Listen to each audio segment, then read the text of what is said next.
Bonjour.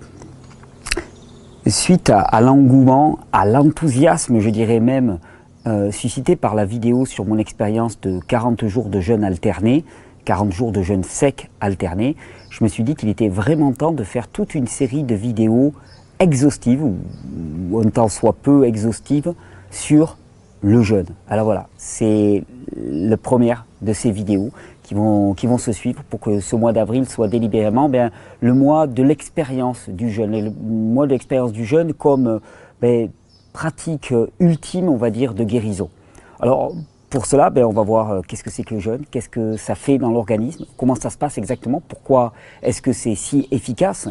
On va voir aussi comment est-ce qu'on s'y prend pour jeûner, les différentes formes de jeûne, parce qu'il n'y a pas qu'une seule façon de jeûner, contrairement à ce qu'on voulait nous faire croire. Il y a énormément d'approches qui nous permettent de profiter des bienfaits du jeûne et voir peut-être pour qui telle approche va être plus intéressante qu'une autre. On va voir tout ça et on va explorer un petit peu toutes les facettes du jeûne. D'ailleurs, qu'est-ce que c'est que le jeûne? La question elle est assez simple pour y répondre. Jeûner, c'est s'abstenir. S'abstenir d'habitude, avant tout, de nourriture. Ça peut être s'abstenir de nourriture et d'eau, et ça, ce sera le sujet d'une vidéo à part entière, la question de l'eau. Ça peut être s'abstenir aussi d'activité physique. On peut l'allier aussi. Et on verra toutes ces dimensions. Mais c'est s'abstenir simplement. Et jeûner, c'est ce que fait n'importe quel animal dans la nature, spontanément. Un animal qui est blessé, qu'est-ce qu'il fait? Il se met en retrait et il jeûne. D'ailleurs, je vous ferai remarquer qu'à ce moment-là, l'animal n'a pas des bouteilles d'eau à côté de lui pour jeûner à l'eau, comme on voudrait nous le faire croire actuellement. Tout animal spontanément qui est blessé se retire et se met à jeûner. Le jeûne, c'est une pratique qui est très ancienne, très ancienne. On sait que la médecine hippocratique ou l'approche de Socrate, par exemple, de la santé, passait évidemment par le jeûne. Il n'y a que notre époque moderne, d'une certaine manière, qui a voulu nier l'importance du jeûne. Le jeûne, il a vraiment été remis au goût du jour, on va dire, au 19e siècle, par un médecin américain qui s'appelait Isaac Jennings, qui a beaucoup travaillé sur le jeûne et qui a systématisé l'utilisation du jeûne et puis qui l'a fait rentrer dans le cadre de la médecine moderne d'une certaine manière.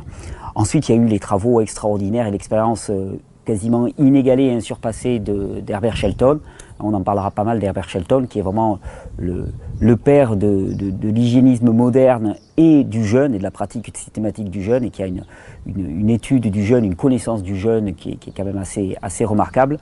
On pourrait citer aussi Arnold Ehret, par exemple, qui pour moi est un auteur fétiche. Arnold Ehret qui apportera aussi des petits raffinements dans l'approche de ce qu'il a appelé le jeûne rationnel, c'est-à-dire une approche du jeûne qui n'est pas une approche radicale, mais une approche plus adaptée à chaque individu.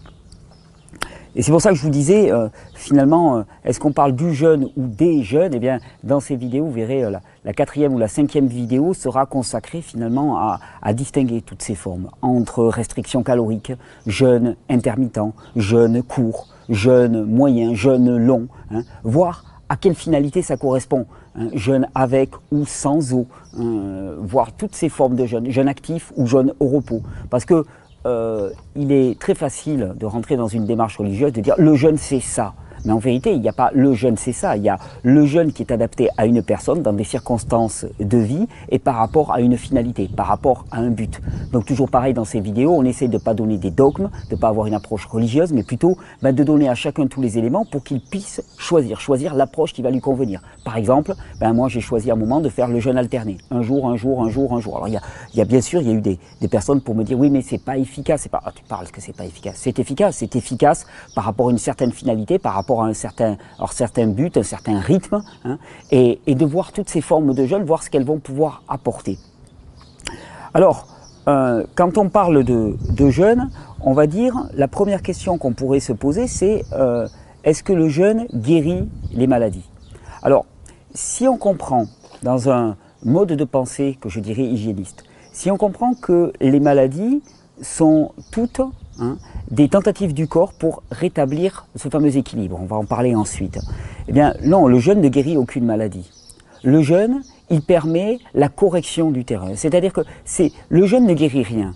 Le jeûne permet de mobiliser au mieux les ressources du corps pour permettre ce travail de nettoyage, d'épuration, de destruction et de reconstruction qui est la nature même du vivant. Et ça, chaque fois j'en reviens, mais je ne peux pas le mettre sous silence au début de cette série de vidéos sur le jeûne.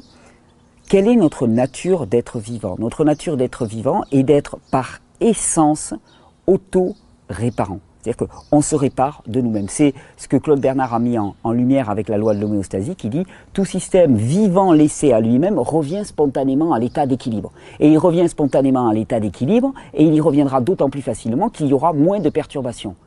Dans l'absolu, on dira que tout système vivant laissé à lui-même à l'absence de perturbations revient à l'état d'équilibre. Et tout système vivant laissé à lui-même avec des perturbations reviendra à l'état d'équilibre en regard des perturbations qu'il aura à subir. C'est-à-dire que si ces perturbations sont mineures, il arrivera à retourner à l'état d'équilibre. Si ces perturbations sont majeures, il n'arrivera pas à retourner à cet état d'équilibre. Mais tout pousse dans le vivant, tout pousse à retourner à cet état d'équilibre, à cet état de pleine santé, à ce climax, à cet accomplissement physique, émotionnel, mental pour l'humain. Tout pousse à aller vers ça. Ça, c'est ce qu'on appelle la loi de l'homéostasie. Et il faut bien comprendre que pour retourner à cet état d'équilibre, tout organisme vivant a besoin de deux types de ressources. Il va avoir ses ressources propres, ses ressources internes, ses stocks, ses réserves, ou ce qu'il va prendre à l'extérieur. Et pour ce faire, il va utiliser son énergie nerveuse pour aller saisir des éléments à l'intérieur de son organisme, ses réserves propres, aller saisir des éléments à l'extérieur pour réaliser ces opérations d'abord de nettoyage et de reconstruction. Quand on jeûne, déjà, on optimise l'utilisation de notre énergie nerveuse. Parce qu'il faut savoir que notre énergie nerveuse, elle est dépensée de façon assez inégalitaire au cours de notre vie quotidienne. On va dire que l'essentiel de notre énergie nerveuse est la plupart du temps utilisé par la digestion. La digestion, surtout d'aliments complexes pour lesquels nous ne sommes pas faits, mais cette digestion demande énormément d'énergie nerveuse. Ensuite, cette énergie nerveuse est utilisée pour les processus cognitifs, tout ce qui est mental, l'élucubration mentale. Et d'ailleurs, ces deux processus, le processus de digestion et le processus mental, cognitif, sont mutuellement antagonistes. On se rend bien compte que quand on est pris au niveau du mental, notre digestion elle est souvent fortement impactée, et inversement. Quand on est en train de digérer, au niveau mental, on n'est pas diffusé, forcé de le constater. Ensuite, s'il reste de l'énergie, une fois ces deux points, ces deux sources de drainage d'énergie considérées, s'il reste de l'énergie, on va utiliser cette énergie pour l'énergie motrice, l'action motrice à l'intérieur du corps.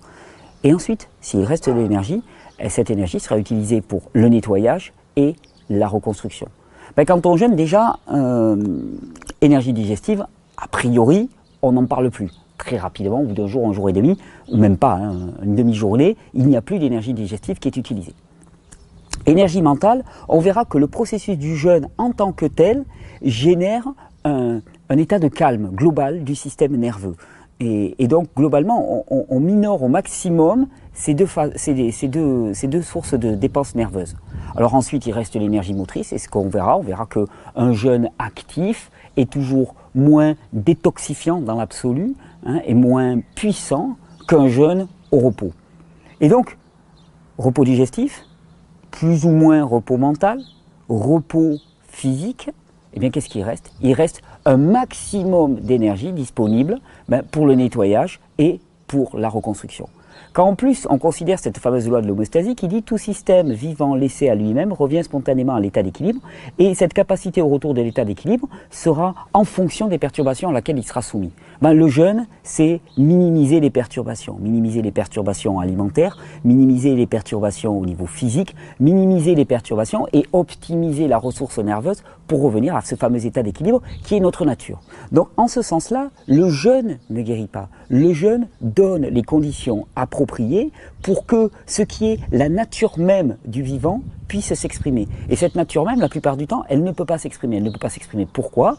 Parce que nous dépensons énormément d'énergie pour la digestion, parce que nous dépensons énormément d'énergie pour l'agitation mentale ou l'exercice physique, et donc il reste trop peu d'énergie pour ce fameux nettoyage et reconstruction. Alors, Souvent, quand on parle de jeûner, on confond jeûner et s'affamer. Hein. Il y a beaucoup de gens qui vous disent non, non, mais jeûner, quand tu jeûnes, tu t'affames. C'est absolument faux. Au contraire, quand on étudie le jeûne, comment fonctionne le jeûne, les différentes étapes du jeûne, on se rend compte que, au contraire, on n'est jamais aussi bien nourri qu'en jeûne. Que se passe-t-il dans le corps humain quand on se met à jeûner? Bien, il y a la première étape. Imaginons, vous avez fait, voilà, j'enregistre cette vidéo, on est le matin, vous avez fait votre dernier repas hier soir. Ce repas, vous l'avez digéré. Si vous avez utilisé un repas plus ou moins, si vous avez consommé un repas plus ou moins complexe, ça aura duré 3, 4 heures, 5 heures, allez, on va dire qu'à 11 heures, minuit, hein, avec un peu de chance, le processus de digestion est terminé. À ce moment-là, l'assimilation va jouer. Le sucre, hein, des résultats de la décomposition des aliments que vous avez consommés, va passer dans le sang. Et au petit matin, vous fonctionnerez sur le sucre qui est passé à partir de la digestion du repas qui s'est déroulé la veille au soir. Vers les midi, 1 heure de l'après-midi, le sucre qui était dans le sang va commencer à être complètement consommé. À ce moment-là, nous avons des réserves de sucre dans notre corps. Nous avons des réserves de sucre sous forme de glycogène. Le glycogène est stocké dans le foie, à ce niveau-là, et dans les muscles. À ceci près que le glycogène qui est stocké dans les muscles n'est utilisé par le corps que pour la consommation directe des muscles. Donc pour ce qui est notre alimentation générale, on va venir puiser dans le réserve glycogène du foie. Le foie mobilise ses réserves de glycogène pour les transformer en glucose, en sucre simple, hein, qui vont permettre de continuer à alimenter les cellules. Ça va durer quelques heures encore. Et puis on va se retrouver le premier soir, le soir du premier jour. Alors, selon les personnes, selon les réserves de glycogène, c'est à quelques heures près, hein, soit le soir du premier jour, soit le début du deuxième jour, on n'a plus de glycogène. On n'a plus de sucre dans le sang, on n'a plus de glycogène. Alors à ce moment-là, il se passe un processus dans le corps. Il commence non plus à vivre du sucre présent dans le sang ou du sucre présent dans le foie sous forme de glycogène, mais il commence à vivre à partir de la dégradation de ces matières grasses. Vous avez déjà entendu parler de corps cétoniques. Les corps cétoniques, ce sont des produits issus de la décomposition dans le foie des lipides, et en particulier des acides gras. Et ces corps cétoniques sont à même de faire fonctionner ce qu'on appelle la mitochondrie, c'est-à-dire la centrale énergétique de la cellule, en particulier du cerveau et du cœur. Le cerveau et le cœur fonctionnent très très bien sur les corps cétoniques. Corps cétoniques, on y reviendra en détail, il y en a trois majoritairement, dont un qui s'appelle l'acétone et qui donne cette haleine particulière de la personne qui se met à jeûner. On sent une haleine d'acétone. Il faut bien comprendre que le jeûne est un processus exceptionnel de ce qu'on appelle l'autophagie. Autophagie, autolyse. Ce sont deux termes qui sont relativement proches, relativement similaires. Dans le cadre de cette présentation sur le jeûne, on ne fera pas de vraie différence entre les deux. L'autophagie, qu'est-ce que ça veut dire? Ça veut dire que nous allons non plus commencer à fonctionner sur ce qui nous est apporté de l'extérieur, mais sur la consommation de nos réserves personnelles. Mais en ce sens-là, on continue à être nourri. On est nourri même en permanence. C'est-à-dire que quand on commence à brûler nos réserves personnelles, à manger notre propre structure, notre propre moi, eh bien à ce moment-là, on est alimenté en permanence avec des éléments nutritifs de premier ordre. Et cette autophagie, sur laquelle on va revenir plusieurs fois au cours de ces vidéos, elle est exceptionnelle parce qu'on se rend compte que dans le jeûne, le corps ne se consomme pas lui-même, ne consomme pas ses réserves de manière purement aléatoire. Au contraire, il y a une très grande intelligence là-dedans. Et ce qui va être consommé en premier lieu, ce sont les tissus les plus faibles, les plus dégénérés de l'organisme. En ce sens-là, le jeûne est exceptionnel. Parce qu'à partir du moment où on commence à consommer nos propres réserves, on commence à consommer ce qui est le plus détruit en nous, ce qui est le plus malade en nous, ce qui est le plus dégénéré et affaibli en nous. Et ça, on pourra l'illustrer de multiples manières, mais on verra que finalement, quand on parle d'autophagie, on verra que le corps vraiment dirige cette consommation et va commencer par exemple à consommer les tumeurs. Les tumeurs sont vraiment le point de focalisation de l'autophagie. Un corps qui se met à jeûner va directement aller consommer les tumeurs. Et que par exemple la structure musculaire du corps sera vraiment la dernière touchée et que quand on rentrera dans la consommation des muscles, on ne sera plus en jeûne, mais on sera en inanition, en dénutrition. Et c'est deux choses qui sont complètement différentes, en affamement. Et que même quand le corps commence à consommer ses muscles, eh bien il va préserver le le muscle cardiaque, il va préserver les muscles correspondant à la respiration au détriment des muscles qui servent à l'activité motrice. Donc il y a une grande intelligence. Et on s'est rendu compte qu'au cours de jeûne, même prolongé au-delà de ce qui est la limite normale, jamais le cerveau n'est atteint, jamais la moelle épinière, ou si peu ne sont atteints. Le corps privilégie et préserve au maximum les éléments structurels essentiels pour lui. Donc, dans le jeûne, ce principe d'autophagie est essentiel. Et il explique d'ailleurs pourquoi le jeûne est aussi efficace. Le jeûne est efficace parce qu'à partir du moment où tu arrêtes de te nourrir à partir de l'extérieur, ton corps va commencer à se nourrir de ses propres réserves et il va aller chercher en priorité les éléments les plus toxiques, les plus dégénérés, les plus faibles, les tissus les moins vivants, on va dire, les moins en santé de l'organisme. Il va les consommer littéralement pour pouvoir faire fonctionner l'organisme et reconstruire à partir de la recombinaison de ces éléments toxiques. Donc le jeûne en tant que tel, c'est un véritable nettoyage de l'organisme. Et d'ailleurs, je vous ai parlé tout à l'heure de la différence qu'il y a entre jeûne et affamement, et elle est très importante. On entend souvent entendre parler, quand on parle du jeûne, on entend parler de personnes qui seraient mortes du jeûne. En vérité, c'est extrêmement rare. Et Shelton montre dans son livre qui s'appelle Le Jeûne, que je vais vous montrer en fin de vidéo, il montre que la plupart du temps, les gens sont morts, dans les quelques rares cas, les gens sont morts des conséquences de l'affection chronique pour laquelle ils jeûnaient et non pas, ils ne sont pas morts du jeûne en tant que tel. Mais il faut bien distinguer entre jeûne et affamement. C'est-à-dire qu'il y a un moment où le corps vit sur ses réserves excédentaires. Et des réserves excédentaires, en particulier en matière grasse, on en a tous de très importantes réserves excédentaires. Et puis il y a un moment où se passe, surtout sur les jeûnes longs, sur les jeûnes courts, cette question ne se pose pas, mais sur les jeûnes longs, il y a un moment où il va y avoir le retour de la faim. Et il y aura une vidéo entièrement consacrée à ça, le retour de la faim, qu'est-ce qui se passe, comment on la distingue. Et quand la faim revient, c'est le corps qui nous signale simplement, ok, là j'ai commencé à vraiment puiser dans mes réserves, il faut arrêter et il faut à nouveau se renourrir. Et il n'y a que si on ne respecte pas ce signal fort qui est évident à détecter, il n'y a que si on ne respecte pas ce signal qu'on rentre dans l'affamement. Et là, qui n'est pas un processus de nettoyage, de guérison et de réparation, mais qui est un processus de dégénération. Donc, il ne s'agit pas de rentrer dans l'affamement. Il s'agit de jeûner et de consommer les réserves excédentaires du corps. Donc, en ce sens-là, le jeûne n'est en aucun cas un affamement. Le jeûne, au contraire, nourrit précisément, de façon extrêmement efficace, tous les tissus, les glandes et les organes du corps. Alors, je vous ai dit, cette vidéo, c'est la première d'un programme. D'un programme qui va être en plusieurs étapes. D'abord, on va voir la prochaine fois pourquoi jeûner. Ensuite, on va voir les différentes formes de jeûne.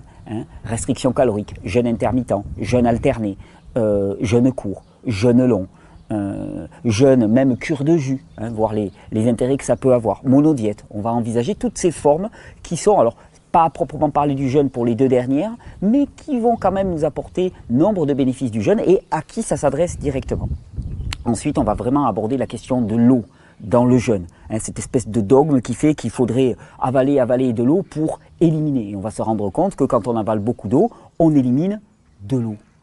Mais rien de plus, qu'on ne augmente pas la capacité éliminative du corps en consommant de l'eau. Au contraire, qu'on a plutôt tendance, particulièrement pour les personnes faibles, on a tendance à compliquer la chose parce qu'on demande un traitement particulier de l'eau par le corps. Ensuite, on va regarder qui peut jeûner. Non, parce qu'on entend parler des femmes enceintes, des enfants, des diabétiques, des gens fatigués, des gens épuisés. Qui peut vraiment jeûner? Et est-ce qu'il y a des restrictions? Ça va être une vraie question à se poser pour aller un petit peu au-delà des peurs qui sont véhiculées. Peurs qui sont normales parce qu'on a là à notre portée un moyen de guérison qui est juste absolument fabuleux. Donc il s'agit de le draper de tout un aura de complexité, de peur, de manière à faire que peu de gens y aillent. On va voir aussi toute une vidéo sur comment s'y prendre, comment démarrer, les premières étapes. On va aussi se poser la question, est-ce qu'il faut obligatoirement passer par des professionnels spécialistes de la spécialité pour jeûner? Parce que ça aussi, je vous dis, quand on a un moyen qui est simple, accessible à tous, pour amener à l'état de guérison, eh bien, il y a peut-être aussi un intérêt à nous persuader que c'est compliqué, qu'il faut avoir énormément d'expérience, que c'est dangereux, qu'il faut passer obligatoirement par des professionnels de la discipline. D'ailleurs, à titre de petite remarque et de petite anicroche, le jour où j'ai publié ma vidéo 40 jours de jeûne sec, il n'a pas fallu 2 heures pour que mon équipe soit contactée par un spécialiste du jeûne qui m'a sommé de supprimer cette vidéo, qui était une véritable honte. Tu parles, j'encourageais tout le monde à faire son expérience par lui-même et non pas à passer par les grands pontes autoproclamés du jeûne. Donc là, on va vous donner encore une fois davantage de moyens pour y aller par vous-même et pour vous rendre compte qu'on peut très bien faire des jeûnes très longs chez soi sans aucune supervision, qu'il suffit exactement comme quand on apprend à nager, d'y aller progressivement. Tu sautes pas dans le grand bain sans brassard, sans une préparation préalable. Et bien là, tu vas faire exactement de la même manière. Tu vas faire tes gammes doucement pour aller expérimenter et te préparer à faire plus tard des jeûnes très longs chez toi sans aucun risque. Ensuite, on va voir l'impact du jeûne sur tout ce qu'on appelle la psychiatrie, les maladies mentales. On va voir l'impact du jeûne sur la perte et la prise de poids. Et pourquoi le jeûne est certainement le meilleur moyen de perdre du poids. Ça va paraître évident, tu vas te dire, ouais, mais quel est le meilleur moyen de perdre du poids? C'est d'arrêter de manger. Oui, mais arrêter de manger, ça a bien d'autres vertus que simplement arrêter les apports. Et on va voir ce qui se passe dans le jeûne qui peut faire que le jeûne est certainement le meilleur moyen de faire perdre du poids et de maintenir cette perte de poids pour les personnes qui ont des problèmes de leur régulation de poids. Jeûne et cancer, ça va être un grand sujet aussi. On va voir pourquoi le jeûne est certainement le meilleur moyen thérapeutique contre le cancer, en tout cas pour résoudre cette situation.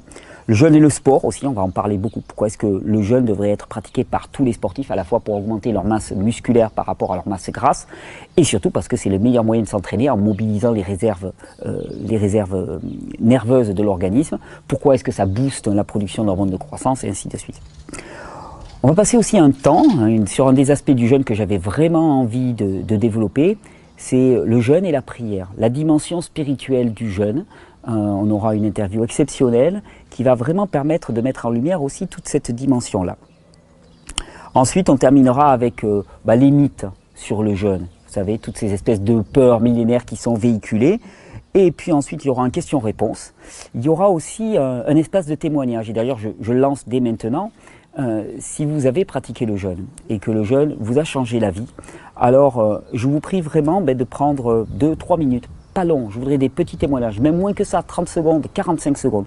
Vous prenez un téléphone portable, une caméra quelconque, un petit appareil photo, vous le mettez devant vous et puis vous expliquez très rapidement, des témoignages courts, vous expliquez ce que le jeûne vous a apporté, quel type de jeûne, où est-ce que vous en étiez, qu'est-ce que le jeûne vous a apporté, et pourquoi est-ce que vous le recommandez à tout le monde.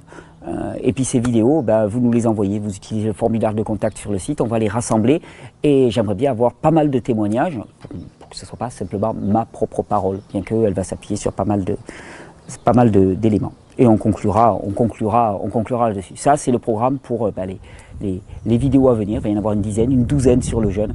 Un travail qui n'a jamais encore été fait sur le jeûne et comprendre vraiment tout l'intérêt, comment ça fonctionne et s'autonomiser par rapport au jeûne. Alors, quand on parle de jeûne, souvent on se dit mais le jeûne ça va nous rendre faibles. Ça va nous affaiblir. C'est l'une des idées qui est véhiculée, y compris dans les milieux de santé. On a tendance à dire ça. D'un point de vue naturel, c'est juste totalement incompréhensible. Et d'ailleurs, les données, les chiffres, les vérifications, les mesures corroborent cette hypothèse. Imaginez, vous êtes en pleine nature. Vous commencez à ne plus avoir de nourriture à votre disposition. Est-ce que vous imaginez que d'un point de vue adaptatif, ce soit intelligent, entre guillemets, de voir votre corps diminuer en efficacité, s'affaiblir, alors que vous avez un besoin crucial de trouver de la nourriture? Non, au contraire, on se dit, dans l'absolu, il devrait y avoir des mécanismes dans le corps qui, en l'absence de nourriture, nous rend beaucoup plus aptes à aller chercher de la nourriture. Et en pratique, c'est ce que l'on mesure. On voit par exemple qu'au bout de 3 jours de jeûne, ce qu'on appelle la VO2 max, donc la capacité pulmonaire maximale d'un individu, augmente de façon notable. On voit aussi que les hormones qui sont responsables du fonctionnement du système nerveux sympathique, adrénaline, noradrénaline, leur niveau augmente de façon importante. Et Et surtout, il y a quelque chose qui est stupéfiant et qu'on verra particulièrement, on y reviendra quand on fera la perte de poids par le jeûne. Eh bien, on se rend compte que contrairement à ce qui est raconté par des personnes qui n'y connaissent strictement rien, et j'en vois des vidéos qui en parlent, on ne voit pas une diminution du métabolisme lors du jeûne, mais au contraire une augmentation du métabolisme. Pourquoi? Parce que en raréfaction de nourriture, le corps se met à fonctionner à son optimum pour nous permettre d'aller chercher de la nourriture. Dans un contexte naturel, l'absence de nourriture n'est pas quelque chose de choisi, c'est quelque chose de subi. Et donc il est naturel que le corps ait à sa disposition des super capacités dans cette situation-là pour aller chercher de la nourriture. Donc le jeûne n'est pas associé à la faiblesse. Et si certains d'entre vous expérimentent dans le jeûne un état de faiblesse, c'est parce que en parallèle de ces mécanismes-là, il y a un autre mécanisme qui est le mécanisme de la détoxification. Et on est tellement toxique actuellement, nous avons accumulé tellement de produits toxiques dans nos tissus gras en particulier, eh bien que les premiers jeûnes vont être entièrement consacrés à cette détoxification avec les états de nausée, de malaise qui peuvent être associés à la détoxification. Mais ce que je veux dire par là, c'est que l'état de jeûne, une fois que le nettoyage, le premier gros décrassage de l'organisme a eu lieu, l'état de jeûne n'est pas un état de faiblesse, mais au contraire un état de fonctionnement optimal. Et moi je sais par exemple que je l'expérimente, surtout suite à ces 40 jours de jeûne alterné qui ont vraiment permis de nettoyer en profondeur l'organisme. Maintenant, les jours de jeûne pour moi sont des jours où j'ai une énergie, une capacité cognitive, une énergie motrice, une positivité, un allant qui est incomparable. Et si je trouve que je manque de pêche, je jeûne et je vais trouver une énergie qui est sans comparaison. Le jeûne n'est en aucun cas un état de faiblesse. Et ça va être bien tout l'intérêt du jeûne, tout l'intérêt à aller vers le jeûne. Tu sais, moi la réflexion que je me faisais récemment, je me disais, imaginons qu'il y ait une crise majeure en France. Et d'un seul coup, les stocks de nourriture sont anéantis. Il n'y a plus de nourriture. Eh ben, est-ce que tu peux imaginer que dans cet état-là, on va se retrouver tous prostrés, complètement léthargiques? Ah oui, ceux qui sont passablement intoxiqués n'auront pas recours, n'auront pas la ressource de cette capacité d'hyper-potentialité que représente le jeûne. Mais le jeûne en tant que tel, dans la nature, le jeûne est un moment où le corps a des capacités décuplées. Alors, dans cette série de vidéos, on pourrait se demander, mais pourquoi insister autant sur le jeûne, alors qu'il y a tellement d'autres techniques qui nous sont proposées? Le jeûne, pour moi, il a un intérêt déjà parce que c'est juste naturel de jeûner. C'est un mouvement spontané qu'ont les animaux, qu'ont même les enfants et qu'ont toutes les personnes qui sont en contact avec leur ressenti. Et puis, le jeûne, c'est gratuit, ça ne te demande strictement rien. Le jeûne, ça ne te demande aucune connaissance. Tu n'as pas besoin de faire des années d'études. Tu n'as pas besoin de faire des années d'études pour avoir une efficacité thérapeutique dans ta pratique qui est à des lustres, et on le verra quand on illustrera jeûne et cancer, qui est à des kilomètres de l'efficacité thérapeutique de personnes qui ont fait des 8 ans, 9 ans d'études. Tu n'as rien besoin de savoir, tu as juste besoin d'expérimenter, d'essayer, de te lancer. Et le but de toutes ces vidéos, ça va être de te motiver pour te lancer, de te dire comment tu peux t'y lancer sans te faire trop de difficultés, sans avoir trop de disconvenus, sans prendre peur. Le jeûne, c'est simple, il n'y a rien à faire. T'as pas le temps de prendre soin de ta santé, t'as qu'à jeûner. T'as pas l'argent pour prendre soin de ta santé, t'as qu'à jeûner. T'as pas les ressources pour prendre soin de ta santé, t'as qu'à jeûner. T'as du boulot par-dessus la tête, t'as qu'à jeûner, ça va te libérer du temps. T'as pas de quoi te payer des légumes bio, t'as qu'à jeûner, ça va te dégager du budget pour pouvoir acheter tous les légumes que tu veux. Ça ne te demande pas de modifier tes habitudes alimentaires. Tu regardes ces vidéos et puis tu te dis, ouais, passer un régime crudivore, frugivore, ouais, mais moi parfois j'y arrive pas, le côté social et ainsi de suite. Ok, alors au moins jeûne, parce que ça ne te demande même pas de modifier tes habitudes alimentaires. Ça ne te demande rien, simplement de t'arrêter de temps en temps. Et parce que pour moi, jeûner avant tout, c'est s'abandonner à la grâce. C'est s'abandonner à ce qui est notre nature propre d'être vivant. C'est s'abandonner à ce cadeau magnifique qui nous est fait, que notre nature d'être vivant, c'est d'être auto-réparant. Et d'ailleurs, je ne sais pas si tu remarques, mais le jeûne est quelque chose qui n'est pas particulièrement à la mode. Ah, c'est en train de remonter. Mais quand même, on va dire, ces 150 dernières années n'ont pas vu le jeûne mis au devant de la scène.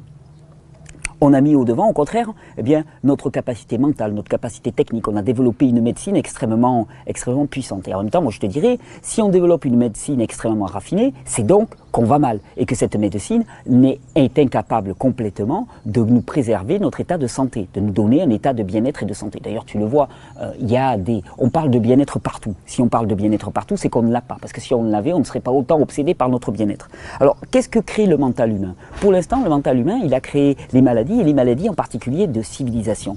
Le jeûne apporte une dimension essentielle dans le sens où c'est refuser le sens de développement dans lequel tout semble inexorablement te pousser. On te pousse à consommer, consommer, consommer encore. Mange, mange, mange, mange, mange, mange encore. Jeûner aussi, c'est une démarche d'humilité extrême. Parce que pour se permettre d'intervenir dans un organisme vivant, il faudrait avoir la connaissance de tous les processus de cet organisme vivant. Or, tu peux t'en rendre compte, tous les 4 matins, il y a de nouvelles découvertes sur le corps humain qui invalident les précédentes. Ça te prouve qu'on avance complètement à l'aveuglette. On n'a qu'une compréhension très partielle de toute la physiologie humaine. Et nous, à partir de cette compréhension partielle, on prétend, avec notre arrogance, avec notre orgueil et notre morve habituelle, on prétend pouvoir intervenir là-dedans. Et donc on ajoute un peu de ceci, un peu de cela, et puis on régule. Je dis, on est comme une personne ivre qui conduirait une voiture sur la glace. On donne un coup de volant dans un sens, un coup de volant dans l'autre, et puis on y va, vas-y qu'on compense, et puis on ajoute dessus là, puis on se dit, ah non, mais il y a tel effet secondaire, alors on va rajouter cela. Ça, c'est l'orgueil humain dans sa toute puissance, dans son illusion de toute puissance. Le jeûne, c'est enfin une démarche d'humilité, auquel arrivent pas mal de personnes qui ont d'abord essayé de faire par elles-mêmes, avec leurs petites ressources, qui ont d'abord essayé d'agir, de comprendre, de faire sans cesse, et qui un jour de guerre lasse se disent « Ok, je vais laisser faire ». Elles vont abandonner. La guérison, c'est notre nature propre d'être vivant. Avant d'aller guérir quelqu'un, d'aller se faire guérir, il s'agirait de se laisser guérir. Le jeûne, c'est tout ça. Et donc c'est pour ça que dans ces vidéos, et particulièrement dans la dernière, on va développer la dimension de jeûner à ce monde. Se rendre compte que toutes les valeurs actuelles qui sont promues, qui nous sont serinées, toute notre culture en tant que telle, va dans le sens de l'empêchement des processus d'auto-guérison naturelle du corps. Et qu'à un moment ou à un autre, il faut tourner le dos à cette culture mortifère, cette culture diabolique qui nous conduit directement à la dégénérescence et à la mauvaise santé, et à rentrer dans une démarche d'humilité. Le jeûne, c'est tout ça. J'espère que je vous ai donné envie avec cette première vidéo de suivre cette série et surtout de rentrer dans l'expérimentation. On commencera très rapidement avec la prochaine à comprendre comment fonctionne le jeûne pour ensuite voir comment on s'y met. Parce que dès le départ, on va vraiment voir comment s'y mettre en pratique. Je vous retrouve avec les prochaines vidéos. Je vous encourage, si vous avez déjà des expériences avec le jeûne, à témoigner, nous envoyer ces vidéos, des vidéos courtes, des vidéos qui sont fulgurantes, qui donnent l'essentiel en peu de temps pour exprimer à quel point ce moyen-là est le moyen le plus simple, le plus évident, le plus gratuit, le plus à la portée de tout ce qui soit, pour obtenir des réparations dans notre organisme qu'aucune autre méthode nous permettra d'atteindre. Bonne régénération.